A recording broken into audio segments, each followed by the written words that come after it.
How long do you think fascism's going to last? Oh, fuck, forever. Like 10 years, 15 years, and then it'll be destroyed. It tends to be 12 years, isn't it? The old Reich, the 1,000-year Reich, 12 years, top to bottom. 3 presidents. Yeah. It's pretty much the length of my relationships.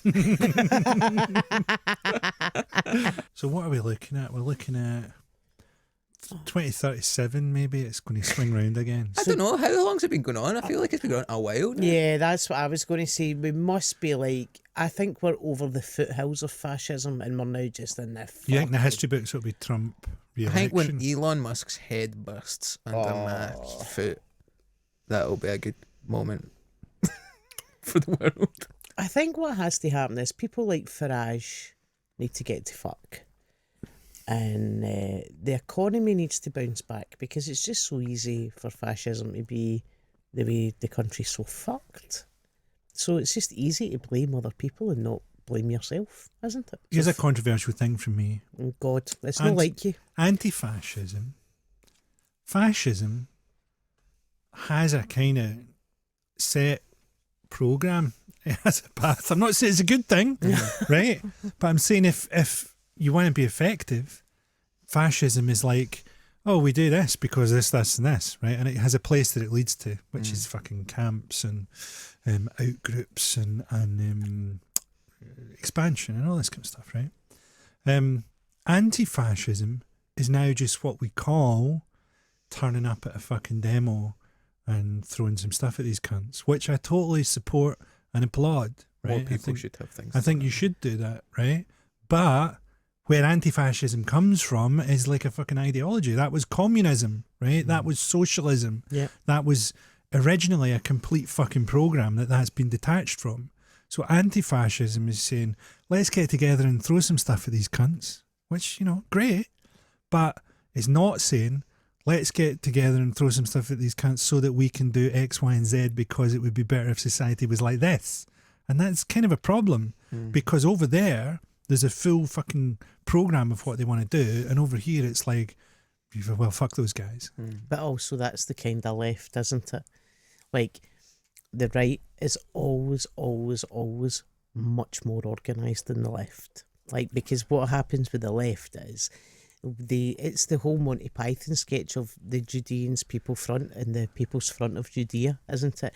They have breakaway groups that then have their own agendas and their own fucking self-appointed important people, and they don't come together. If the left actually came together as one and took that on, whereas the right, they're a bunch of fucking snakes, so they will do whatever they have to do so that as a unit they will get greatness, and then they'll blade each other, but they will be together for as long as what they possibly can. Did you see the Super Bowl shit? Let's kill each other when we're in power. Aye. You know, let's fucking execute each other then. But until then. But the left will fucking argue and discuss and get round a table and fucking come up with a million different ways and no actually do it because the left loves a leaflet.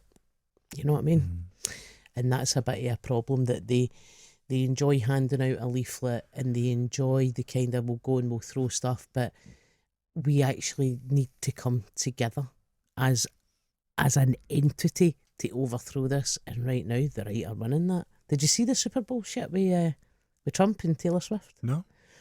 So Taylor Swift went to the Super Bowl because her boyfriend was playing, and she went up in the, you know, the big screen, and she get booed, right? So you're in Louisiana, and she get booed in Louisiana, and then Trump went on, and Trump came on because he was the first American president to go to the Super Bowl, because now there's nothing else going on in the world. And he then tweeted on his fucking social media platform, the only person that had a worse night than Kansas City was Taylor Swift, who was booed in the stadium. MAGA are very unforgiving. And you just thought, you are such a big petty arsehole. You're a fucking big spoiled toddler. This is the fucking president of America. Do you know what I mean? We used to watch tons of clips of him for New World Order, right, when we were finding the clips for the thing. And he's just such a remarkably pure narcissist. So, like, you know, he's very poor on detail of stuff, you know. So if people go, what are you doing with this trade deficit or whatever, he's very muddy and he's very vague. But, like, if someone goes to him, you know, and The Apprentice, like, the ratings were down in the last series, and he'll be like, no, they weren't. And he'll quote, like, the actual fucking figures. Yeah. You know, he knows the fucking week-by-week figures of anything he's on. If it's about him, he's got a fucking iron grasp of That's detail. fucking wild, isn't it?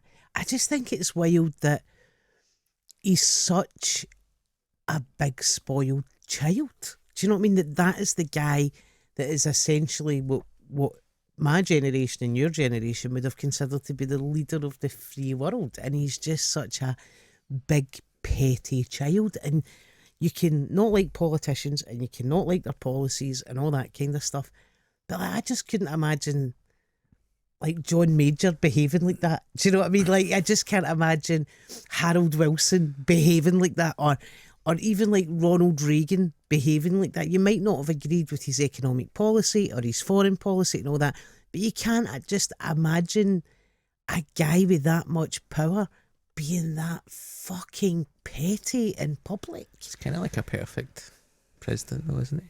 Like, he's kind of America. He is America. It's like built on genocide and loves TV. So why would you not have a fucking genocidal real estate? Crooked game show host. Yeah. You know, that's like, who's going to end the world? It's like if Dale Winton was Prime Minister.